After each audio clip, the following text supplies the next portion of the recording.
명량 대첩, 한산 대첩, 아주 승리를 확실하게 거둔 전쟁을 우린 대첩이라고 붙여왔는데 북한에서 8월 25일 날 있었던 일을 대첩으로 부른다는 것.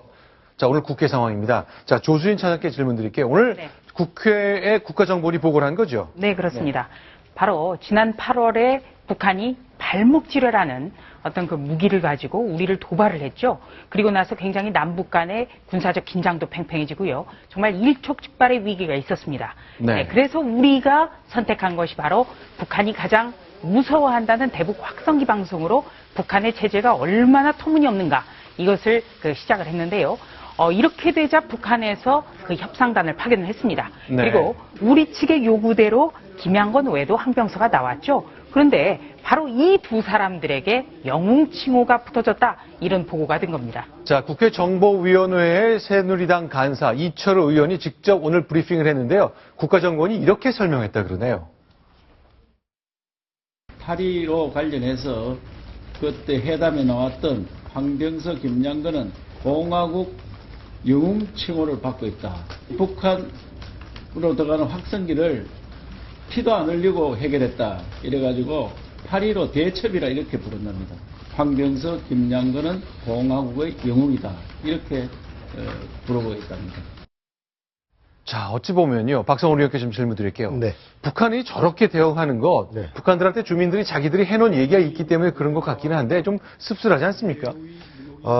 예상됐었지만 북한은 바로 무엇보다도 비대칭 전략, 북한이 도저히 손 쓸 수 없는 우리가 북한의 그 세습 체제와 네. 북한의 반인권적 상황 이런 부분을 적극적으로 그 대북 확성기 방송을 통해서 알려지는 것을 무엇보다도 막을 수 없는 그런 가장 고통스러워했던 말하자면 비대칭 공격을 당한 건데 저런 부분에 대해서는 그때 8.25 회담으로 저 부분에 대해서 불을 껐다.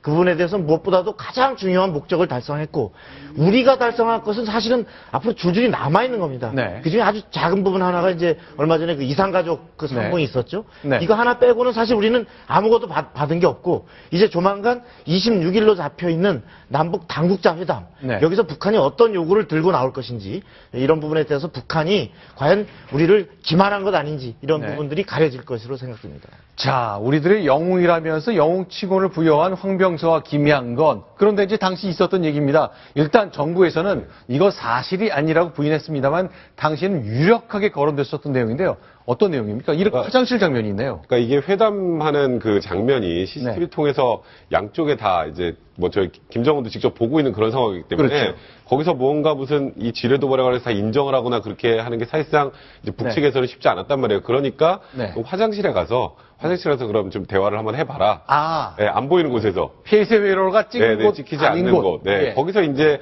그 지뢰 도발 관련해서 어느 정도 유감을 표명을 했는데 네. 그러고 나서 분위기가 굉장히 자연스러워졌다는 거거든요. 네. 근데 이제 문제는 이 영웅 칭호까지 받게 되는 이 상황을 보니까 뭔가 좀 속은 것 같다는 느낌도 좀 들고. 네. 그러니까 하나 확실한 건 정말 대북 확성기 방송이 정말 북한에겐 정말 1급 경계 대상이구나. 이것만 확인한 그냥 네. 결과가 아닌가라는 생각이 좀 씁쓸하기도 하네요.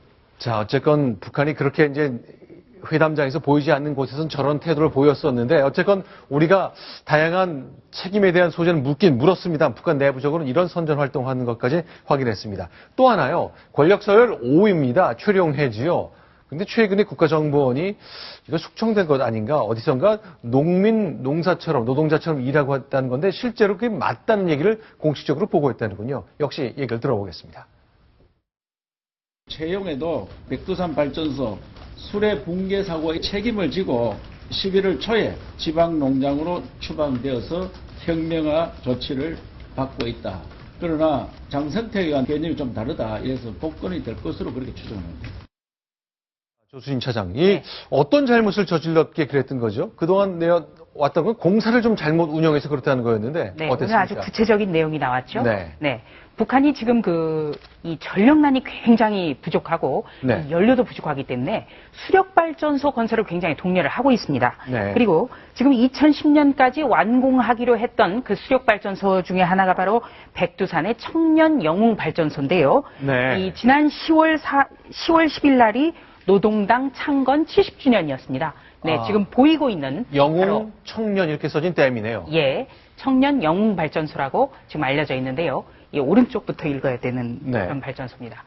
그래서 10월 10일까지 완공을 해라. 그러니까 노동당 창건 70주년에 맞춰서 어떤 기념 사업으로서 지시를 했는데 바로 창건 기념일 10월 10일 직전인 10월 4일 날 김정은이 시차를 가봤더니 네. 이게 굉장히 부실공사 흔적이 곳곳에서 드러난 거죠. 네. 선로도 잘못돼 있고. 그래서 여기에 대해서 책임을 물어서 일단 경질을 했다. 이런 보고가 오늘 국정원이 정보위에서 밝힌 내용입니다. 자, 저렇게 환하게 웃고는 있지만 당 서열을 오히려 늘 곁에 뒀던 최룡해마저도 필요함 숙청하고 권력을 그렇게 유지하고 있는 33살 청년 지도자의 모습을 저희가 보고 있습니다. 자, 오늘 국가정보원이 국회에서 보고한 내용 이렇게 정리를 해보겠습니다.